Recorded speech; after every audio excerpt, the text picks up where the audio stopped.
Karibu katika wasaa mwingine mtazamaji wa The World News katika kipindi hiki cha ulimwengu wa siasa. Mimi ni Adam Hussein. Makombora mazito yaliyorushwa na Iran katika kipindi hiki cha vita yamesababisha majeruhi ya watu 60. Hii ni taarifa iliyotolewa na serikali ya Israel. Mamlaka nchini Israel imesema takribani watu 58 wamejeruhiwa vibaya baada ya kombora la balistiki kushambulia Israel la kutoka nchini Iran. Shambulio la tatu la kombora la Iran lililolenga kaskazini mwa nchi hiyo mapema siku ya leo Ijumaa, Magen David Adom imesema katika taarifa yake. Siku ya leo Ijumaa, mashambulizi mengine kutoka katika wapiganaji wa Hizbullah yamejeruhi watu wengine wawili, na hivyo na yale ya Iran kujeruhi watu 58, jumla watu 60 wamejeruhiwa.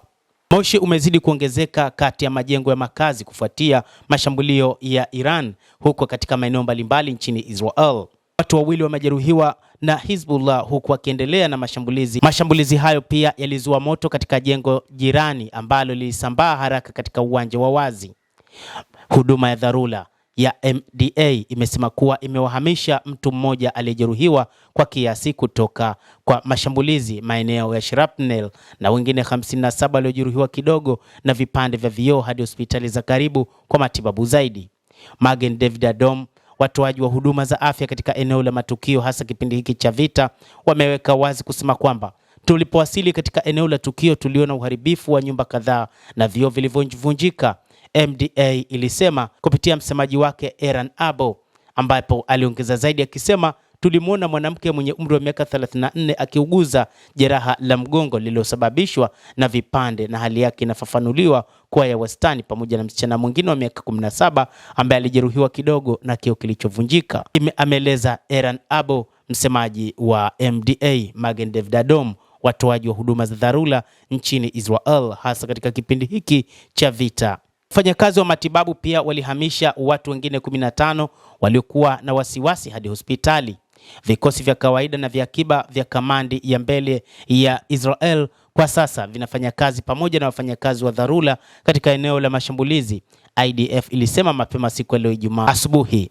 Tathmini ya hali ilifanyika kwenye maeneo kwa ushirikiano na mamlaka ya dharura na uokoaji ili kuhakikisha maeneo ya matukio yanakuwa salama.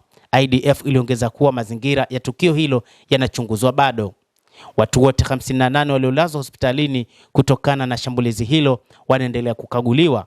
Kituo cha matibabu cha Emek huko Afula kimesema kuwa kimekubali watu 30 kati waliojeruhiwa katika mashambulizi hayo, wakiwemo watu wazima 15 na watoto 15, lakini kampasi ya huduma ya afya ya Rambam huko Haifa imesema imepokea watu 28 zaidi, ikiwa ni pamoja na watoto 12. Endelea kutufuatilia mtazamaji, lakini ni kusihi usisahau kulike, usisahau kucomment, kadhalika usisahau kusubscribe channel yetu hii ili upate habari hizi kwa mapana hapa The World News. Mimi ni Adam Hussein, endelea kuwa nasi wakati wote, endelea kutufuatilia uweze kuyajua mengi yanayojiri katika ulimwengu.